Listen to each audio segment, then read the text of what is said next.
Hi folks, Tim here and welcome back to From 8 to 38, the Chronicles of a Young Entrepreneur. Well, I'm in our small engine room again today, and the focus of today's video is going to be a little bit about equipment life expectancy and also some budgeting behind that life expectancy. So I really want to get into that today. We had a great reception from the last video.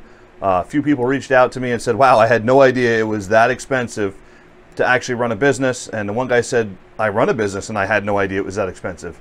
So for those of you who are mowing, or I mean really it's a broad spectrum kind of how you do things video, or a how-to video with breaking things down. But again, our focus here is right around the landscaping type world because that's what we do. So I'm going to do my best to pull everything together here and try to give you some great info for how you should move forward saving for your machinery, specifically that replacement cost of machinery. Now, for me, over the years of doing this, I've kind of figured out how many hours certain things last.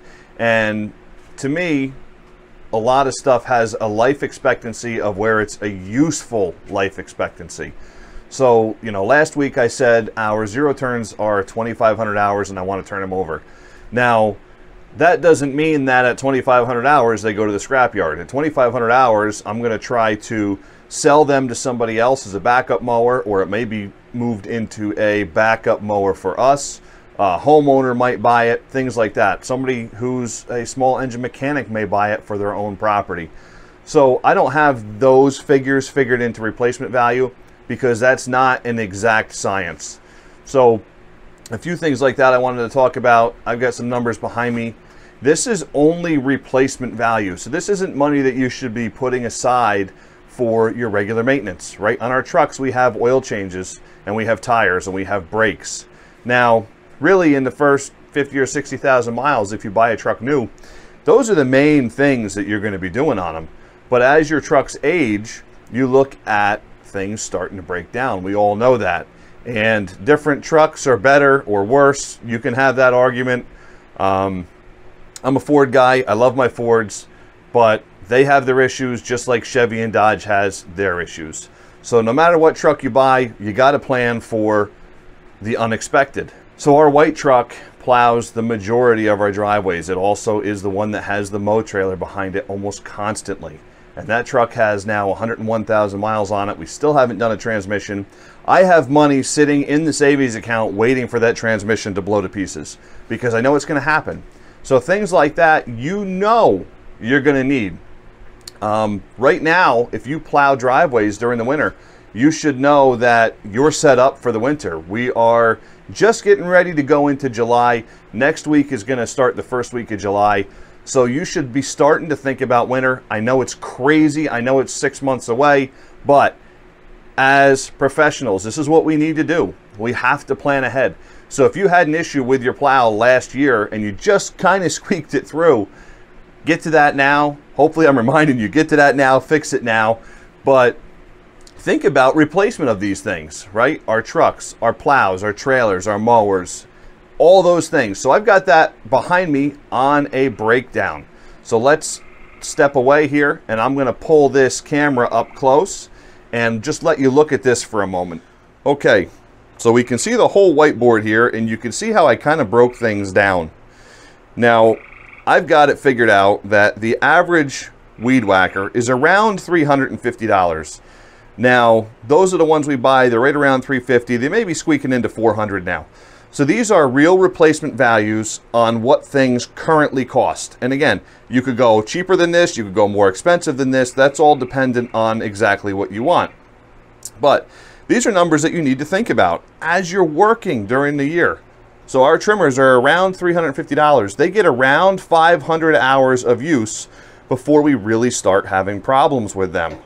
So if that's all the case, and we put somewhere between 350 and 400 hours a year on our trimmers, then we are putting $250 a season aside for trimmer replacement. Now, that might sound crazy, and if you're running a big crew, you've got a whole bunch of trimmers out there. So you want to be putting $500, $750, $1,000 a season, whatever that number may be. you want to be putting that number aside. Now, the thing that's kind of surprising is when you break it down a little further. So for us, we mow on average about 26 weeks out of the year. That's kind of our growing season here for real regularly scheduled mowing, is 26 times. So if we're bidding a job and they want a weekly cut, we bid it at 26 cuts. So I rounded this up, and I didn't do decimals. I figured $10 a week for 25 weeks is going to give you your $250 a season. But that's $40 a month per weed whacker. So that's something you really need to think about. I'm trying to help this kind of sink in a little bit, and it helps me to write it down. And sometimes it surprises me as far as just where the money's going. So our leaf blowers, I figure, are around $700. They've got about a 300-hour lifespan.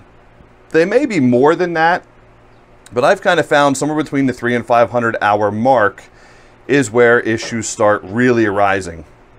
So again, things sound a little funny, but we end up replacing our leaf blowers just about once every 3 years. So we've got 3 backpack blowers that we use on a rotation, and I buy a new one every single year. So that's kind of where we came through this number, is if you're using one at 700, and we're going to get about 3 years out of it, you want to put aside about $250 a season. And those numbers are going to, again, change based off of your business. Now, the funny number with leaf blowers, you're only really going to use those for about 5 weeks, heavily. Now, we use them a little bit more early in the season, late in the season, but you're only going to really heavily use them during your peak leaf cleanup time. So around 50 bucks a week, or $200 for that month that you're doing those leaf cleanups. So that's something that is really surprising. Now, the next one down is chainsaw. Now, some of us are landscapers where we don't have a lot of chainsaws. I happen to have a problem with chainsaws, and I'm going to back this camera out a little bit here, and this is kind of going to be the first view of what we've been working on in this room. And you can see we've got a whole wall of saws. I almost can't help myself with it. But anyway, your average chainsaw is around $600 for the saw that the landscaper is going to buy.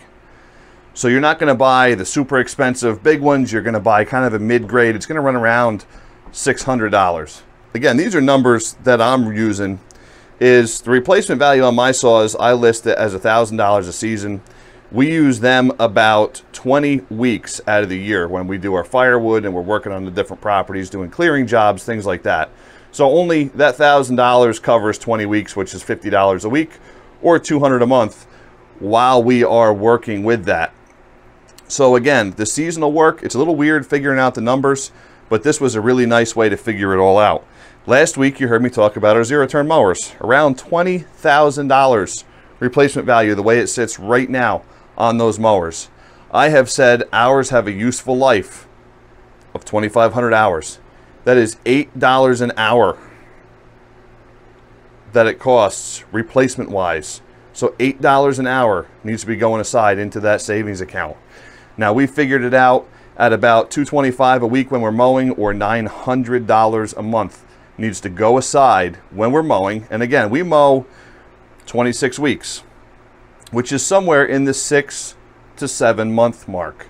So for 6 months out of the year, we are putting $900 a month into an account to replace a zero turn. Now, if you're running multiple crews, multiple zero turns, you got to bump these numbers up. Now, this is where it gets a little bit different. The truck purchase price on a truck right now is floating around $60,000. That's without doing the super tricked out fancy truck. This is more of your basic work truck. That's not even a diesel truck necessarily. You're looking at about $60,000. Now, I put a 200,000 mile lifespan on a truck, which for a work truck is definitely a stretch. However, if you have a truck, you buy it from new, you maintain it well, I think the 200,000 mark is an attainable goal. I don't know if it's one you want to shoot for, but it's an attainable goal. So the replacement cost on a truck, our white one, for example, we're going to shoot for 200,000 miles. My replacement cost on that truck is 30 cents a mile. So if I drive 100 miles in that truck this week, $30 this week needs to go into that savings account for a replacement on the truck. Now, this is all assuming that you want to be able to write checks for this equipment outright. But the thing that's really nice is, let's say that you go to buy a $60,000 truck and you've been able to save for these 200,000 miles 30 cents a mile. At the end of that time in that savings account, you're going to have your $60,000, but you're also going to have the interest earned on that $60,000. So you can actually either write a check for the truck or finance some of it, put some money down, whatever the case may be, and once a month when the payment's due, you can pull it out of your savings account, which is for the equipment replacement, which is the truck. Again, we've got a fund listed, equipment replacement. It doesn't have the breakdown like this. I just know that I put money in it every week or every 2 weeks or every 3 weeks, whenever we do a deposit. Now, your trailer, this one varies greatly as well. Maybe you're running a 6x12 landscape trailer. Now, those are running somewhere in the $3,500 range right now. My enclosed trailer, I bought for $8,000, and current replacement on it is $12,000. And then you get up into the heavier equipment trailers. So that's why this is a big variation here. I figured in the Northeast up here, with how much we use our trailers, they've got about a 5-year life before they really need a complete refurbish. So at that point, you're better off selling it and buying new. For a lot of people. Again, everybody's different. But that's between $1,000 and $3,000 a season, or $170 to $500 a month that needs to go aside. And our snow plows, I'm going to run through this, and I want to talk about snow plows quick. Snow plows, $8,000 to $12,000. We are running a $10,000 snow plow. I figure 5 years is the replacement on a snow plow. A snow plow is a major wear item. They have a lot of problems later on in life. So we figure a 5-year replacement on them. $2,000 a season, $500 a month. December, January, February, and March. We got to put aside $500 a month into our snowplow fund for each and every snowplow that we have. So let's talk about equipment replacement for a minute. And I know last week I mentioned the 2,500 hour for the X-Mark that we're running, or how I wished my weed whacker would last for 5 years. Yes, I wish they would last for 5 years. They don't. Every now and then you'll get lucky and you'll have one. We've got a joke going. One of the old weed whackers back here in the rack. It's the second one in here. I call it the boss weed whacker because that's been my weed whacker for years. I think it's probably 6 years old. It does still run. We've resurrected it a few times. So at this point, it's more of a joke to keep the thing running than a real practical point. But we were joking around about it the other day. We said, you know, you got to beat all the other weed whackers, then you have to beat the boss weed whacker. But, you know, that one has lasted well for us. We've got some other stuff on the wall here. We update weed whackers every year. We don't throw all of them away, but we work our way through. We rotate through. And once they get to a point where they're just not worth repairing anymore, we strip the parts off, we throw them in a parts bin, and then we've got them for something else. So that's something to think about. And I said I'd talk more about snowplows, and that's one that my buddy Andrew and I have discussed a lot. And I credit this one to Andrew because this was your idea, and I really took hold of it, and I absolutely love it. So Andrew told me that snowplow is a wear item. Now, I never thought about a snowplow being a wear item. I thought about our trucks being a wear item because they hit a certain amount of miles and the transmission goes and you have engine problems and check engine lights come on and sensors and all these other things. I never really thought about the snowplow being a piece of machinery that you update once they get old. So I remember Andrew told me at one point that he kind of tries to do a 5-year rotation on snowplows. And I got thinking about that. Now, that can vary greatly. You know, this last winter we had a small amount of snow, but we had the same amount of snowstorms that we usually do. So we didn't get 12-inch snowstorms or 20-inch snowstorms. We had a lot of small ones that commercially wise we still had to deal with. So our plows, even though it was a quiet year snow-wise, still saw a lot of wear across these parking lots. And, you know, the other thing to think about with snow plows especially, they are in the weather, hot all summer long. They sit there. Now, we cover the headgear and things like that, but they still sit there. So if you can get them out of the sun, it's great. That's what we try to do. Often, I look at the sun being just as damaging as the rain. So we try to take care of our stuff there. But they are out in the summer heat and all that sun, and then you expect them to work when you hook up to them for the first time in the wintertime. And when they've been sitting there in the heat and in the cold, building up moisture, whatever the case may be, they get tired. And plowing is difficult on a truck, and we all know that. But we don't think about just how difficult snow plowing is on the snowplow itself. So that's why I said, to me, a snowplow has a 5-year lifespan. After that, you can still sell it, you can get good money for it, and you can upgrade to something else.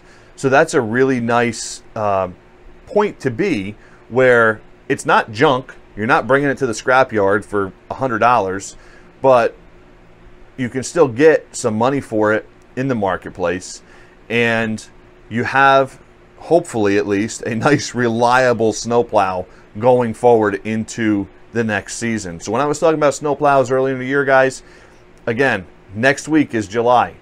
Start thinking about snow, because you may have to order one. You have to get it mounted on your truck, whatever the case may be. So it's good to think about it. It's good to keep your mind in the game all the time. Now, if all we did was lawns and we took a vacation during wintertime, then I wouldn't be too worried about it. But it's not. For us, snow is equally as big of a business as lawns. So we need to make sure that our equipment is equally, if not more, reliable than our lawn equipment. Because if you have a lawnmower that goes down, what happens? Well, you can call your customers and say, hey, I'm really sorry, but our lawnmower went down. Now, I don't want to be in that position, and we've worked hard to not be in that position. And I thank my friends who over the last couple weeks have actually loaned us mowers to keep us really going as well. That way I didn't have to buy another one while we were waiting for ours to get repaired. Now, we have multiple mowers, but with as much as we're trying to mow, with those many mowers, having one down would have really hurt. But I could always call my customers and say, hey, we're down a mower, so instead of mowing on Monday this week, we're going to have to mow Monday next week. I'm really sorry, but you know, the mower came down and we're having issues getting parts, which is right now a very, very realistic thing to have happen. Again, still out mowing, but we just have to change things a little bit. What I want you to think about is what happens when a snowplow goes down and you have to call your customers and say, I mean, maybe it's your only snowplow. Now we've got multiple trucks, multiple plows. We've even got a spare snowplow now. And my buddy Andrew does the same thing. He's got a spare plow for if something snaps, he can go in, disconnect, boom, on to the next one. So that's something you got to think about. Imagine calling all of your customers and saying, hey, you know, I know there's 1.5 feet of snow in your driveway. I'm really, really sorry, but my plow broke down. Well, now what do you do? It's not like a lawn where, yeah, it can be cut in a couple days or it can be cut a couple days later. So the snow plowing thing is weird. And it's hard because you have to spend a lot of money in hopes that you can make some money. And sometimes the gamble pays off and sometimes it doesn't. So we have a spare plow just in case one goes down. I could have sold it last winter. I didn't, just so I had a spare. Now again, we've got a few trucks running with a few plows. And one of the things we're working towards is actually having all of the same brand of plow on the trucks. Now our old gray beater truck came with a Fisher. That was what we bought it with. That was already on it. My white truck, which is the one I use every single day to plow, that we had a Boss put on because that's what I was used to. And the new truck, the gray truck, is actually a Snow X. So we went with a Snow X plow on that. And one of the things I really liked about that was the way the ears come off. So it gives a nice clearance later on in the year when you want some more clearance. But we're going to work towards all of our plows being the same brand. Much like our weed whackers, other than one or two, are all Red Max. Just like we're working towards having all Exmark for our mowers, all Fords for our truck fleet. So many times if you can do something like that, try to have a similar, if not the same brand across your spectrum, because that really helps as far as being able to have spare parts in stock. Streamline, I think is the word I'm looking for. You can start to streamline some of the parts that you have in stock, because Red Max had a bump head on the end of the weed whacker. Now that bump head, I might even have one here kicking around somewhere.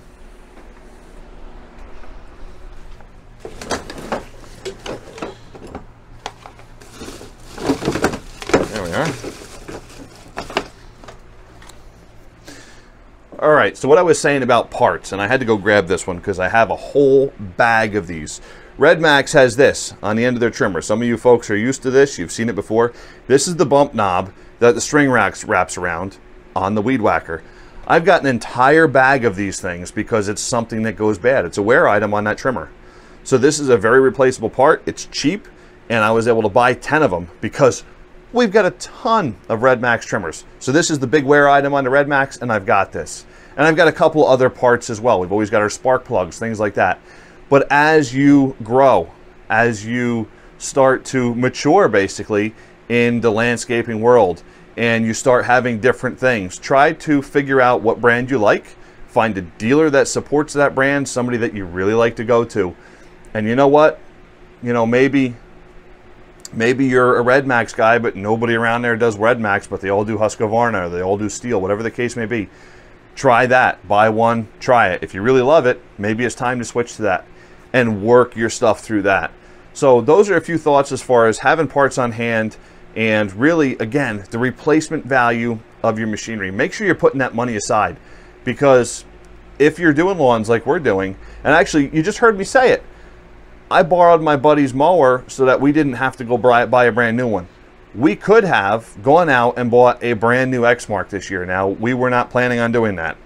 We have it slated for next year's purchase as far as buying a brand new one, which is going to hurt, but the money is there. And worst case was, if we had to, we could have pulled that money out of that savings account and boom, straight onto a new mower. So being careful with your money, budgeting, super important. And the other thing is, you know, if we had pulled out, let's say, that $20,000, that was money that's earmarked for other purchases later this year. So you have to then divert some funds to build that back up. So just some important stuff. If you haven't talked to a financial advisor, definitely a good idea. Or if you have somebody local in your area who's a successful businessman or businesswoman in the field that you're in. Many times people could be threatened or feel threatened by a startup business.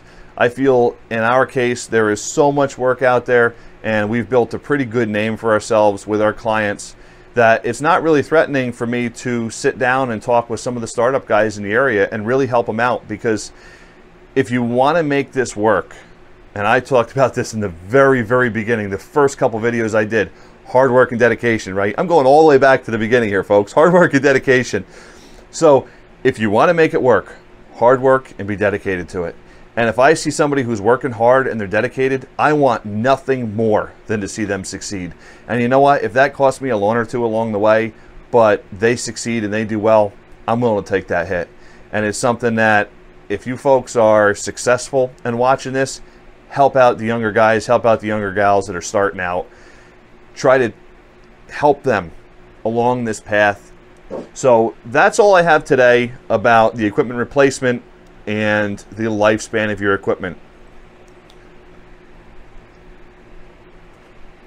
And one more thing I would like to say quickly is we've been pushing these videos out once a week except for one or two hiccups. I think I'm going to step that back to once every 2 weeks. We've got a lot going on right now. We are in the growing season, and I want to try to regroup and come up with some more ideas. So if you have any ideas that you would like to see me discuss, or any breakdowns, especially the financial breakdowns, because everybody knows I love doing those. So if you have any ideas for videos like that, please leave a comment below. And don't forget to like this video. If you've watched it all the way through, I thank you very much for watching. We love having people watch these videos, and I really, really, genuinely hope that at least one little tidbit of what I say in these videos is helpful for somebody out there. So thank you for watching From 8 to 38, the Chronicles of a Young Entrepreneur.